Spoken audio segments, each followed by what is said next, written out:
Modelling ও উপস্থাপনাকে পেছনে রেখে বড় পর্দায় নিজের অভিনয় প্রতিভা দেখিয়ে আলোচনায় আসেন নুসরাত ফারিয়া। এরপর অভিনয়ের পাশাপাশি গানেও নিজেকে রাখেন মিডিয়ার আলোচনায়। 2018 সালে পটাকা গানের মাধ্যমে সঙ্গীত জগতে আত্মপ্রকাশ ঘটে ফারিয়ার। সেই গান প্রকাশের পর সমালোচনার পাশাপাশি প্রশংসাও পান তিনি। এরপরে তিনি আরও 4টি গান প্রকাশ করেছেন।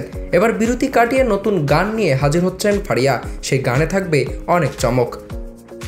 গত বছরের শুরুর দিকে জনপ্রিয় সঙ্গীত পরিচালক ফুয়াদ আল মুক্তাদিরের সঙ্গে একটি গান রেকর্ড হলেও সেটি এখনও প্রকাশিত হয়নি। ফারিয়া এবার দর্শকদের জন্য ভিন্ন ধর্মীয় উন্নত মানের গানের ভিডিও উপহার দিতে চান, সেভাবেই নিচ্ছেন প্রস্তুতি।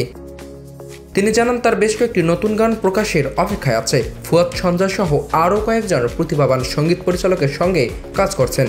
প্রতিটি প্রজেক্ট সুন্দরভাবে এগোচ্ছে। ফারিয়া আরও বলেন, কয়েকজন সঙ্গীতশিল্পী আছেন যাদের গান শুনে আমি বড় হয়েছি। তাদের সঙ্গে কাজ করার সুযোগ পেলে সেটা সত্যিই দারুণ হবে। কিছু পরিকল্পনা করছি, দেখা যাক কতদূর এগোতে পারি। সঙ্গীতের পাশাপাশি ফারিয়া শিগগিরই বড় পর্দাতেও ফিরবেন বলে জানান। তিনি বলেন, এ মাসের শেষ দিকে একটি নতুন ছবির শুটিং শুরু করব। শিগগিরই ছবিটির আনুষ্ঠানিক ঘোষণা আসবে। গত মাসে নুসরাত ফারিয়া কানাডার একটি স্টেজ শোতে পারফর্ম করছেন। আগামী নভেম্বরে তিনি আরও একটি আন্তর্জাতিক সফরে অংশ নেবেন।